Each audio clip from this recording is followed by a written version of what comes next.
How do I? See you've met my faithful handyman.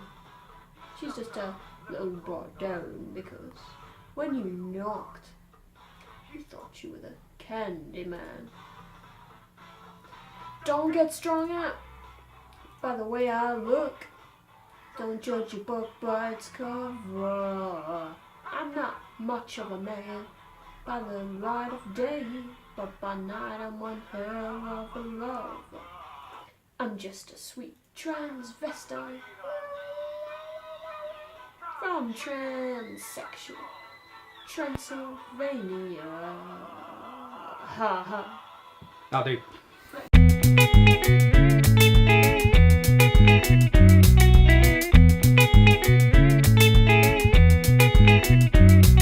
Rolling, rolling, rolling. Okay, give me a doof. From the day he was born. No, just doof. He was the fawn. In his mother's side. She tried in vain. But he never caused her nothing but pain. Am I going for it? Are you going for it? You go for it. He left home the day she died. Do from the day he was gone. Do. All he wanted was rock and roll porn. Do on the motorbike. Shooting up junk. He was a low down cheap little punk. Taking everyone for a ride. I'm not going to go into the chorus. That could be a surprise for people to watch it. This is just a mash. The monster mash. Avon Grace. Grace, the actress. That was from Rocky Horror. Welcome to One Watch. We watch things we talk about. And this is actually a re-recording of a failed audio. We need to get better at things. Yeah. Actor friend Grace Fisher, we've done interviews with her on this and stuff and worked with her a lot. Like, I was talking to her about Rocky Horror. And she was like, oh yeah, Monster Mash. That's not in fucking Rocky Horror! It's not there! They don't Monster Mash! They do everything else! What was the monster match? I can't even say the word. The Monster Mash. Yeah. Oh, fuck knows. Who cares? The monsters. Right, we're talking about things. We talk about them. We re-recorded. We filmed Sarah doing some Rocky Horror, so I wanted to re-record to talk about Rocky Horror. So we're going to talk about Rocky Horror, but we have to not refer to things that we recorded previously. Probably shouldn't have mentioned that we tried to record it and failed miserably. The audio was not sound like it, so we had to re-record it. Yeah. Yeah. Basically, it was recorded so quietly that when I boosted it, it just gave us digital artifacts all over it. Yeah. She might have learned how to fix that today, but never mind. Yeah, this is recorded on the eve of our latest short coming out. A love story. Yeah. Nice little short, but we'll not talk about that today. Rocky Horror. Sarah showed me Rocky Horror. Sarah's here. She's a guest. Hello. Hi. How are you? I'm alright. Great. We're in a little room that we're having to use as the bedroom because our neighbour has a burglar alarm that won't stop going off. Oh my god, why won't it It's stop? been going off since 10 o'clock last night. Very sleep deprived. This is going to be an interesting recording of One Watch. Rocky Horror. Sarah, Rocky Horror. You know Rocky Horror. Talk about Rocky Horror. Or down. Grease lightning. Grease lightning. Go, Grease lightning. I told the story last time about my mum, didn't I? We don't...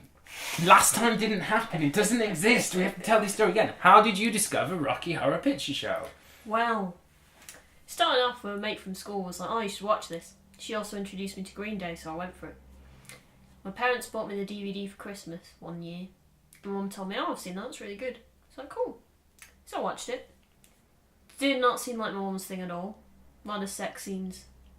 A lot of like graphic images. She ain't into horror, she ain't into blood.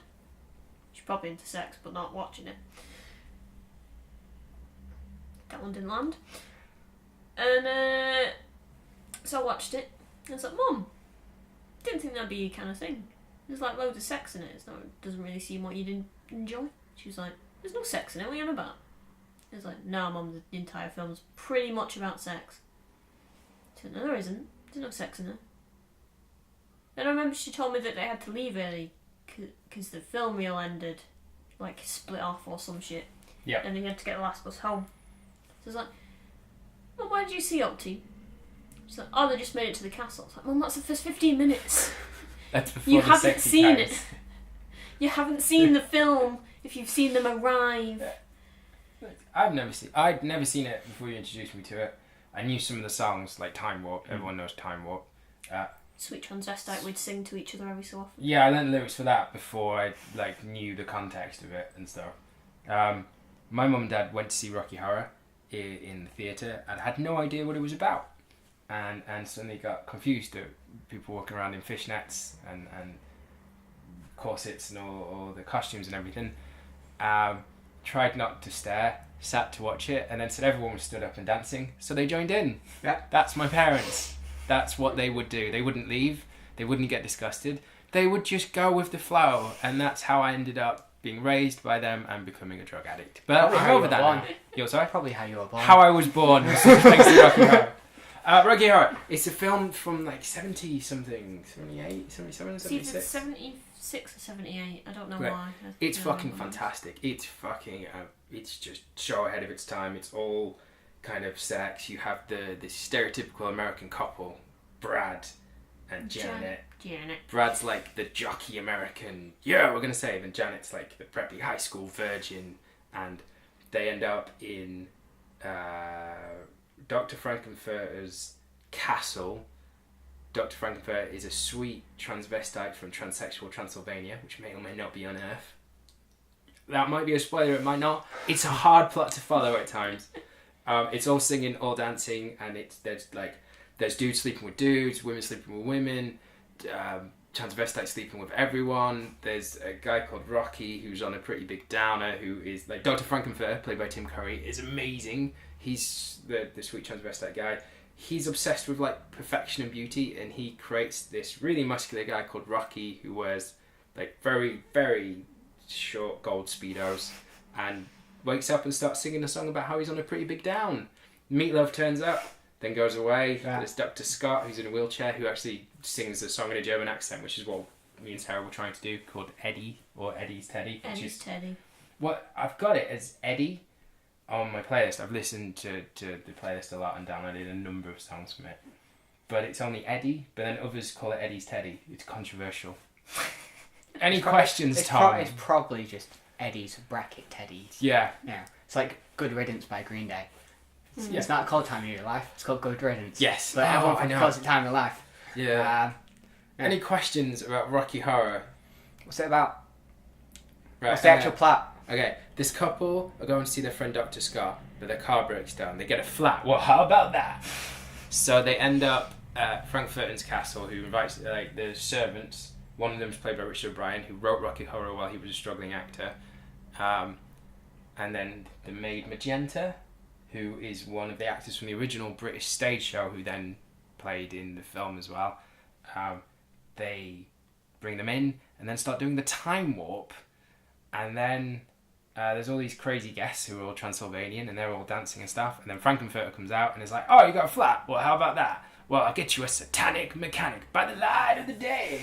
Night. By the light of the night, it'll all be alright. I'll get you a satanic mechanic. And then he's like, so pop up to the lab and see what's on the slab. I see you shiver in anticipation.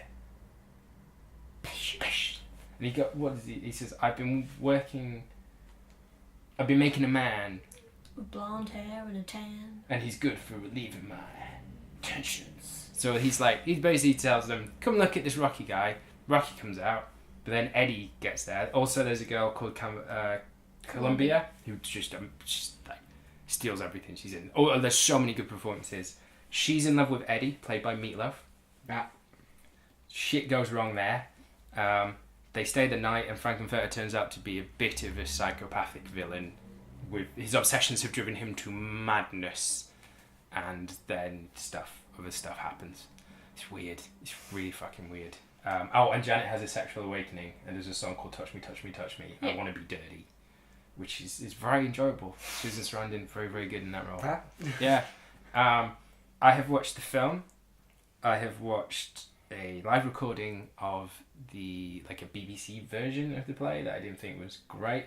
I've watched sketchy recordings of older versions of the play, which I think are incredibly impressive, and I've watched the American remake that they did a few years ago with the transgender actress or actor from Orange is the New Black. Yeah. I've forgotten her name. She's really, really good. We worked it out a while ago, and then we forgot again. Yeah, sorry, when I say transgender actress or actor, it's because I know you're not supposed to call anyone actress anymore. You're supposed to call them all actor. I just think of female as actress and then correct myself. I was not correcting the gender. She is what she chooses to be. Yeah. I'm not getting into that shit. But what's her name? What's her name? She's really fucking good as the transgender character in Orange is the New Black. Not as great as Tim Curry in... the whole thing is sort of... Right. So Americans can do violence. Yeah. And they can do boobs. Yeah. But they can't seem to do sex. No. And they especially can't do masculine.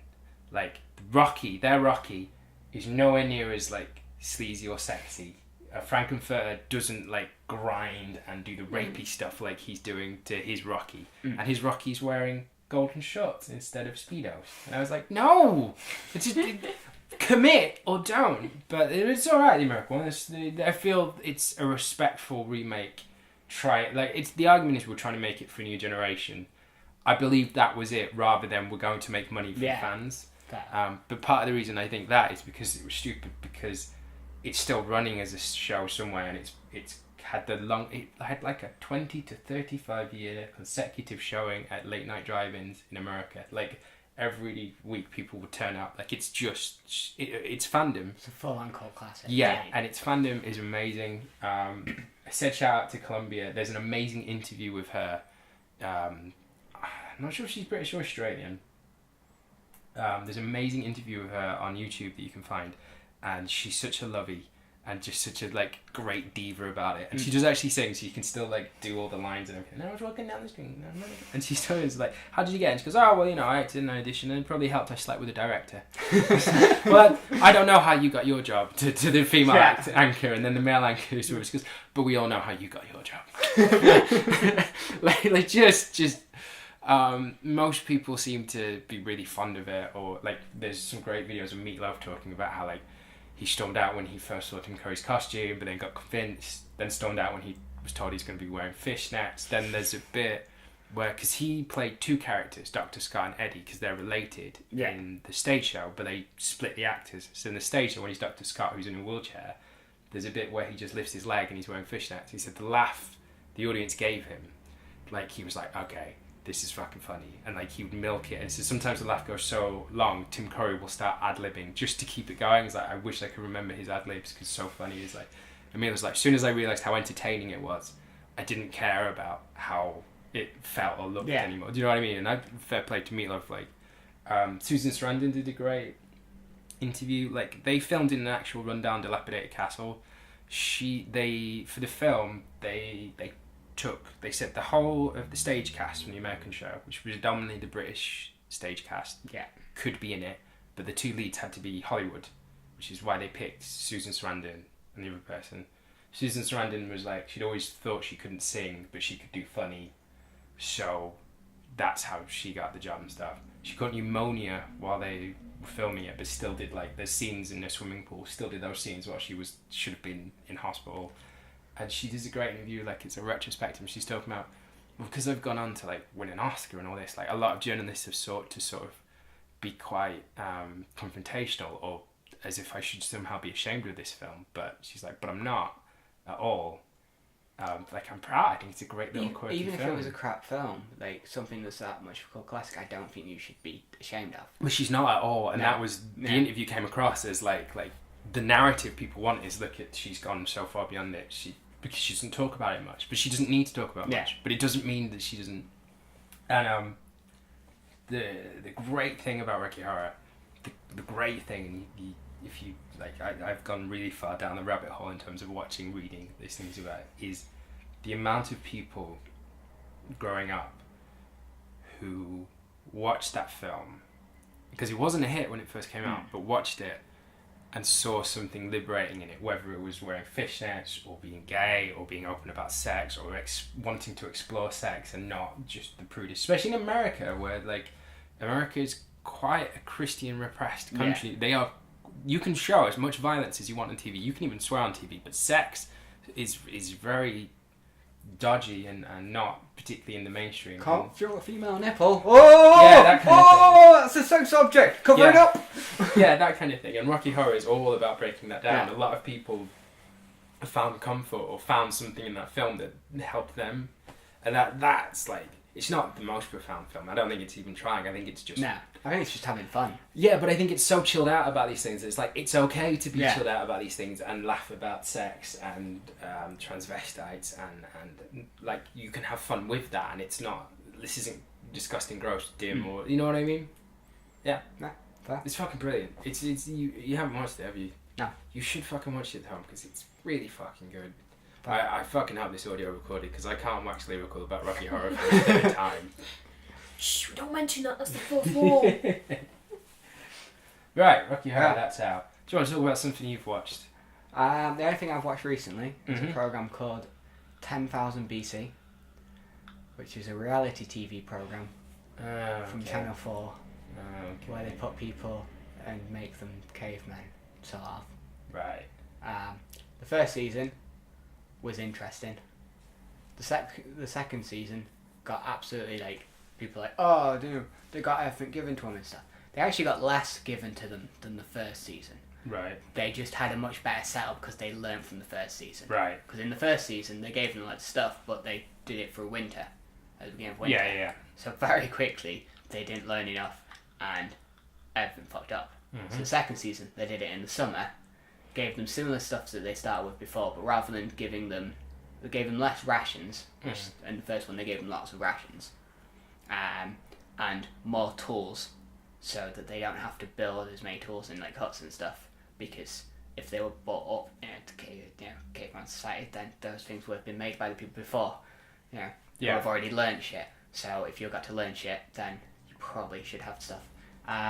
It's interesting. BC. 10,000 BC. The world's only like 5,000 years old. Shut up. Shut up! You'll not ruin this for me. Is it You're good? wrong. Dinosaurs existed millions and millions of years ago. You do have this like survival trait. You do watch survival things. Yeah. Like It Bear interests Grylls me. and all that. Yeah, I know. Yeah. So where does it fit? Because you're a bit of a connoisseur of this. Is it a genre? I don't know. Bits of it are really good. Mm-hmm. The more interesting side, like the more like working out stuff is interesting. We've like some of the people they pick, I feel like, I don't know if they sort of went the Big Brother route of like, oh, we're gonna pick people that clearly are not going to do well here, Yeah. or if they actually just like picked randomly. But like you get some people and it's like, you didn't do anything the entire time. So it's like, what was the point in you going there? All you've done is you've gone and spent 8 weeks in a jungle starving yourself because you're not getting food, you're not helping anyone else, so you're not improving anything, you're just eating their food. Right. Lady, did anything to say or ask before I go on to a thing? I'll let you go on to your thing. Okay, so I'm not like the survival guy like you are, but I can remember 2 distinct reality shows I like enjoyed or really got into. Yeah. The first was the first season of Big Brother. The second one, can't remember the fucking name, but it was people lived on an island in, it was like on Channel 4. The beach, I think. Something like that. I And think I watched that. the first Yeah. series of that, and both of them had a thing in common where there would occasionally be tasks, and it was about the relationships that were formed, and that was where the story came from. But the main thrust was these people being together. So in Big Brother, it was the community and personalities, and they were like, I mean, there was a lesbian nun, and there was this character and this, but they weren't the most conflictual caricature characters, which is what Big Brother became. Here's some really characters that are just going to wind each other up. We want them to wind each other up. We play them with alcohol. We give them tasks, etc., etc. I think was it the beach? I'm not sure what it was called. I feel like it was called The Beach, but I could be wrong. There was some tasks where it's like something island. Yeah, there were tasks where it's like if you succeed, you get more food or less, and then tensions could be if people blamed each other. But it felt more organic than just this is set up to be really extreme or gross or really torture this character. Whereas the one where celebrities go on it and they have to like eat bugs and Jungle stuff, and shit, it's like, yeah. oh, we know this celebrity's afraid of height, right? Let's do a nomination, but Yeah. set it up. You know what I mean? And Big Brother became like, right, let's get this character in because they're going to really piss this Yeah. character off. It was more like the early seasons. That's what I So mean. it was It- stronger. yeah. It was more about the people. Like the first one is just one group. yeah. And by the end of it, like maybe 4 people managed to get all the way through. It's not like a Competition. elimination or anything or a competition. It's just purely can you do it. The second one was they set up with 2 different tribes of 12 Right. because they wanted to see what they would interact when actually you have rivals. Yeah, and yeah. Or basically, or just realised that Were they actually- competing for resources or? in theory, they would be competing resources, but the idea was they wanted to see, because it's like a social experiment / thing rather than purely a competition or anything. Like, they don't win anything, they just get the Yeah, experience. And, like, basically, one of the groups went to a lake. The first group that was there found a lake, and there was a set up camp at the lake, and they were like, we should move to the fucking lake. There's food at the lake. That's the best place to be. And the second group discovered the lake as well, but obviously those people are already there. And they like maybe a week they weren't there, but they like set up. They had the fish. The second group had all the fishing stuff. Yeah. Because they were meant to be at the lake. Because the original plan was that the second group would be put to the lake. Right. The other group found the lake, and they were meant to be the hunting camp. So Right. they moved to the lake. So they were like, well, we have to put the other group in a different camp now. right. So they had all the fishing stuff, so they sort of made an arrangement. Like, right, okay, you can use our fishing gear, but we split the fish so that it works out. Yeah. And they did the same. It's like you can use the hunting gear, but we share the hunt. Yeah. And then after like maybe a few days to a week, they were just like, fuck this, we're moving to like.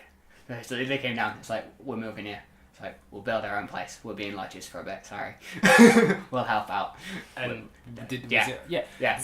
That's how society developed. Yeah. Oh, right. Yeah. What? And you had one really good leader. Yeah. You had a guy who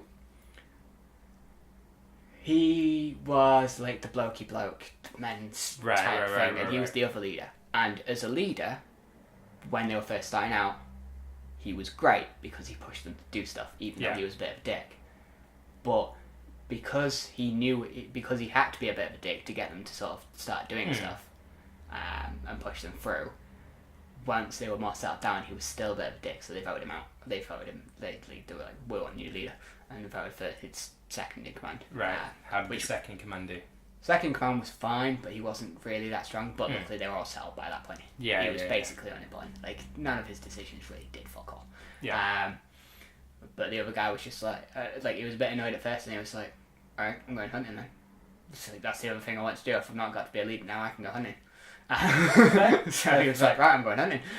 See, that's kind of okay. So society, you start with your tribe, which is generally people you're born with, and then it becomes like a shelter thing. So different families, relations, etc., distant relations, and then you will have competition over resources, which at first will be conflictual.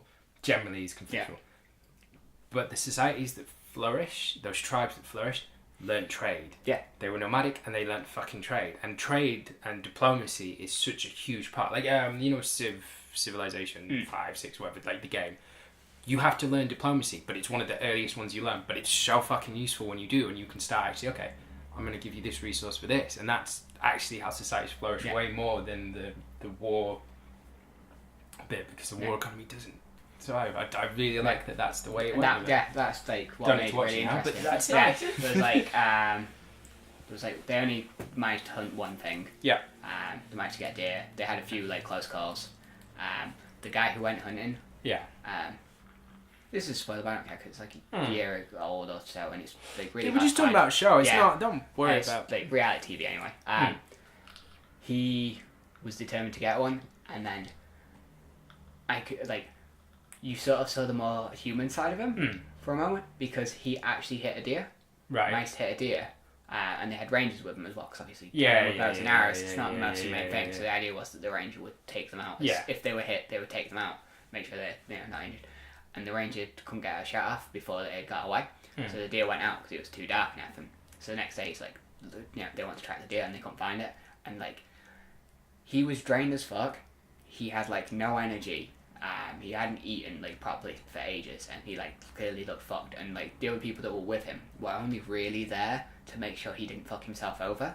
Right. That had gone with him to the hunt in the first place. They weren't hunting. They weren't helping him. Yeah, with yeah, it. yeah, yeah. They'd just gone because they and he was just fucking charging ahead because he was like, I need to find this fucking deer. And they're like, it's fine, slow down. It's like, no. How would you like it if you had an arrow in your ass? I'd fucking put an arrow in this deer. He's alive, running out there. We need to fucking find it. It's like, he didn't even care that he hadn't got a kill anymore. He was like, we need to find the deer. Like, you know, I've injured a deer and we've not taken it out. Unfortunately, they didn't. But they also didn't find any blood trails or anything. So the chances are it's not gone properly and it's knocked it out somewhere and it will heal and be fine. But like, just his desperation he was perfectly happy and really adamant that he wanted to kill something and hunt something. Yeah. But he was not happy that he had injured something and it wasn't. He the wasn't kill- eating it. It was just injured. There for had being to be injured. a reason. Yeah. Yeah. Like, he wasn't going to it's get not to a eat psycho, it. it's a practical. Yeah. And like before that, it was like, it kind of felt like when he was like wanting to go hunting, it kind of felt like he was like, oh, I just want to kill something. But then you sort of get that moment, you're like, no, he wants to hunt something because he wants to have the primal experience and be able to take food back to the camp.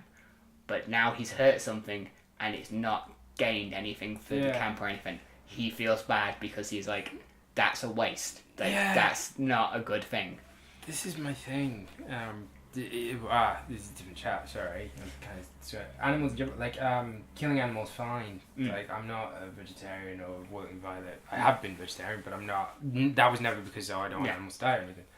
I don't have a problem with that, but I have a problem when I see like the slaughterhouse with them being thrown around or the chicks and crying. I remember I was on an island called the Isle of Coll in Scotland, and one of the tasks we were doing, it was a pick thing for a charity, was to chase sheep, catch it, and show a guy kill a pig. And what he did was he went up to this pig while it's kind of just subdued, and he just nicked an artery, and then he just stayed with it. And this pig, like the blood is like pouring out, and it's fucking disgusting. But this pig's just slowly its head, and it slowly went into like sleep. It lost too much blood. And then it died. And there wasn't squealing or panic on this pig. And I'm not saying that still wasn't cruel or anything, because maybe all meat is cruel and murder fucking is. But I'm okay with that because there's a reason for it, and that pig became food, etc. Then the whole just shooting a bird. Yeah. Hunting like lions for sport pisses me off. Yeah, if you're gonna hunt like that, then just hunt the most dangerous Hunting for animal sport's of all. bullshit. Man, I'm up for people hunting people. That's fine. Get an island, put them on. Like they can just kill each other. Fine. It's not like a lion. No, you don't kill a fucking lion. I'm up for people hunting people as far as if you're a person that wants to hunt another person, you should be able to sign up to a thing. And it should be battle royale style. It's like if you've got a group of people that want to hunt people, if you're an asshole enough to do that, you can all go and you can hunt each other. Have fun. Consent is the Like key. paintball. Yeah. Well, Lazy Quest. Yeah. Death. No, sorry, I don't mean like a battle royale film where it's like school kids or population control. I just mean I was being facetious, but people can hunt people. That doesn't sadden me as much as the idea of, as long as the hunting's for it's like that kind of thing, not Consent. Yeah. I'm fine with hunting as long as or I think, in my opinion, that hunting should be as much as possible sort of Native American style hunting. Fair. Use everything. Fair. Like, if you're going to kill something, use everything. Yeah, that's Find the a thing, reason isn't it? for Yeah, everything. like the buffalo, Yeah. Right, Lady Dude, your turn. Yeah. If you're stuck for ideas, I can absolutely help you, and you'll want to talk about this. There's a couple I've watched. Yeah. I was thinking of a film.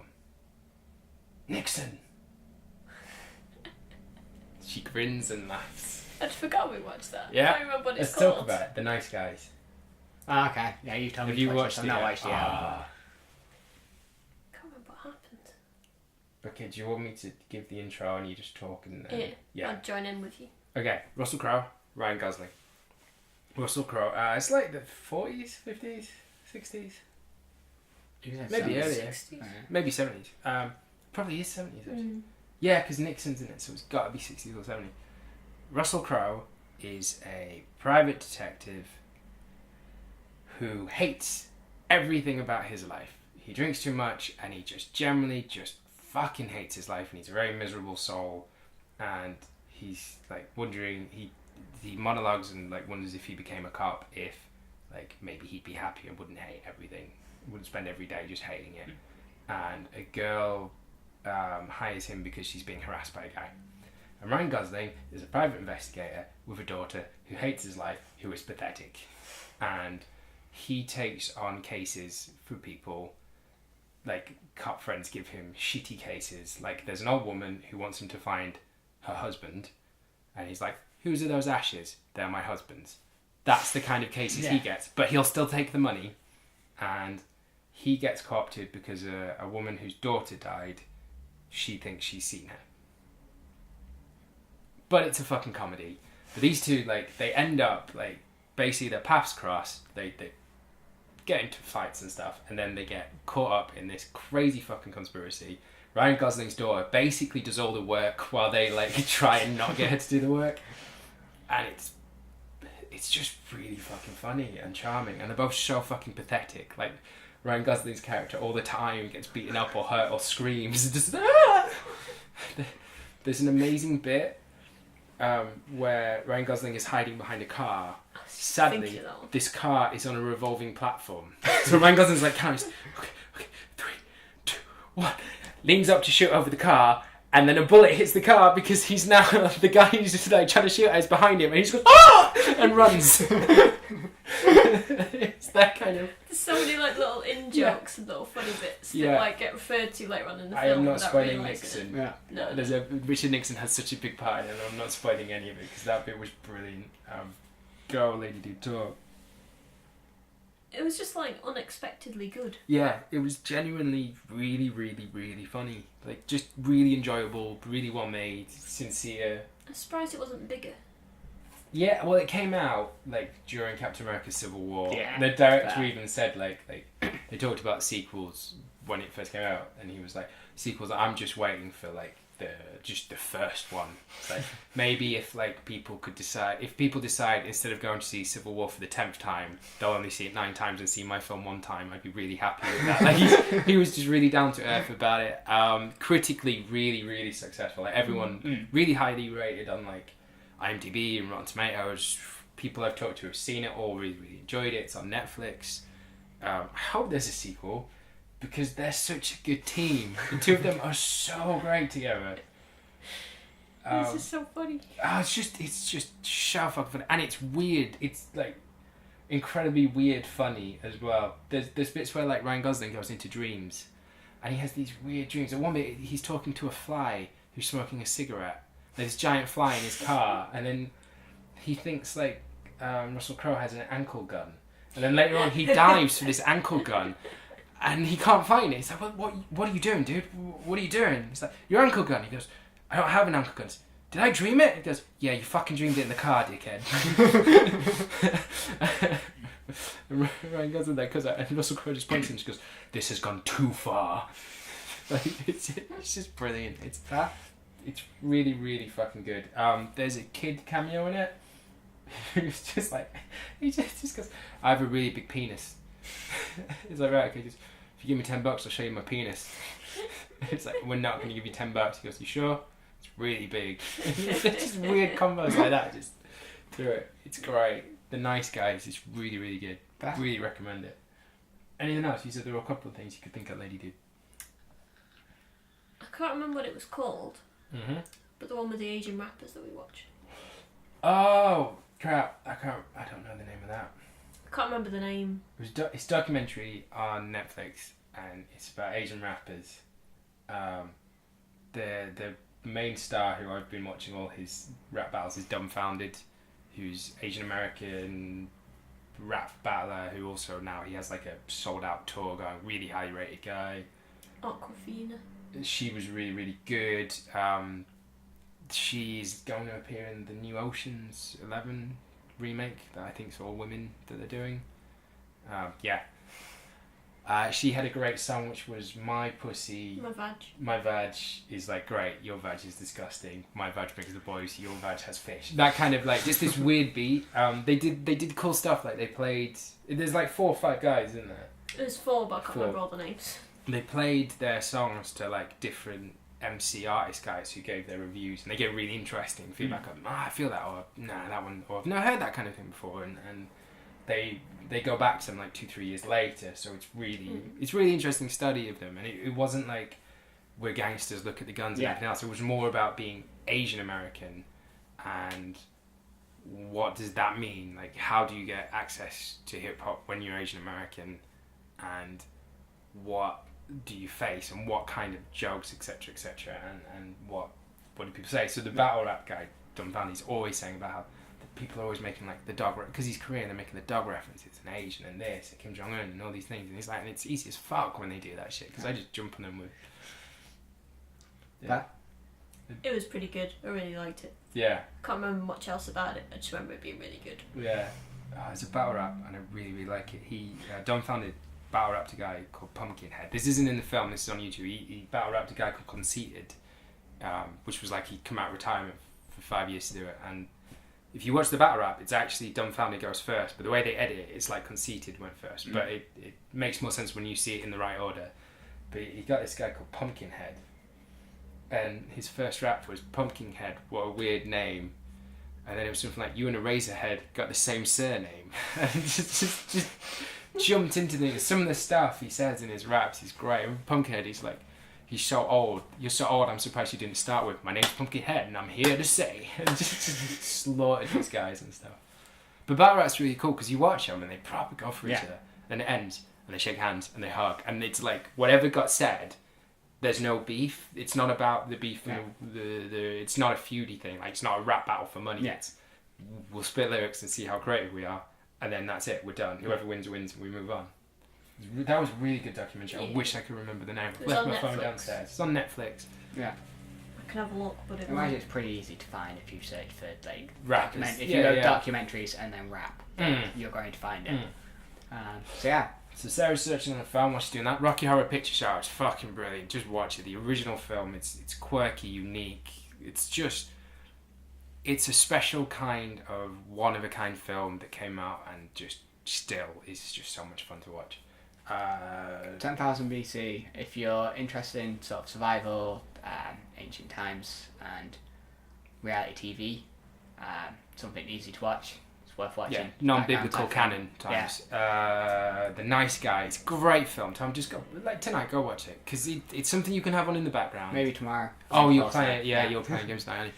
It's really fucking good. It's really fun. It's there just to be enjoyed. And bad rap. Bad rap. Bad Rap is the name of the documentary. I really enjoyed it. Really well put together documentary. Really tells its story through the people and the interviews with them, and not through drama and everything else. Yeah. With a good soundtrack as well. That? Yeah, that's it. I think Cool. that's four. Hopefully it's recorded and someday it'll be up. Yeah. Thanks for listening. One day, one glorious day. Bye.